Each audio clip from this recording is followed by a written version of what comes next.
Слава Україні! Gloire à l'Ukraine. Pour sa première prise de parole depuis son limogeage, le désormais ex-ministre de la Défense ukrainien confirme que son conflit avec le commandant en chef des armées est bien la cause de son départ. Mikhailo Fedorov l'accuse d'avoir cherché à bloquer ses initiatives.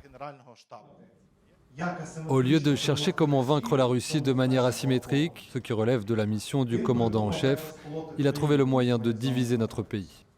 Dans son viseur, Oleksandr Syrski, 60 ans, est accusé de défendre une vision dépassée des forces armées et de n'avoir que peu d'égard pour la vie des troupes. En poste pendant 10 mois, Mikhailo Fedorov, 35 ans, est lui considéré comme l'artisan de l'accélération des nouvelles technologies dans l'armée, notamment des drones, et fer de lance de la lutte anticorruption.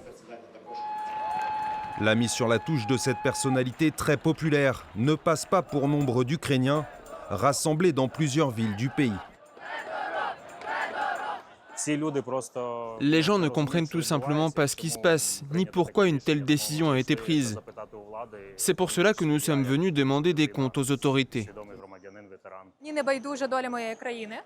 Je me préoccupe du sort de mon pays et lorsque des personnes très efficaces sont simplement écartées de leur poste pour des raisons obscures, ce n'est pas normal.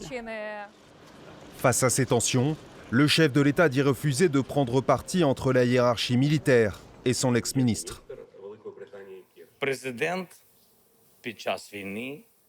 Un président en temps de guerre ne devrait pas avoir à choisir dans une telle situation. Honnêtement, je souhaiterais vraiment l'unité. Les deux partis ne l'ont pas trouvé, et ce n'est pas seulement leur problème, c'est aussi le mien. Le président a annoncé avoir nommé ministre par intérim de la Défense Yevgeny Krama, issu des services de sécurité ukrainiens, le SBU.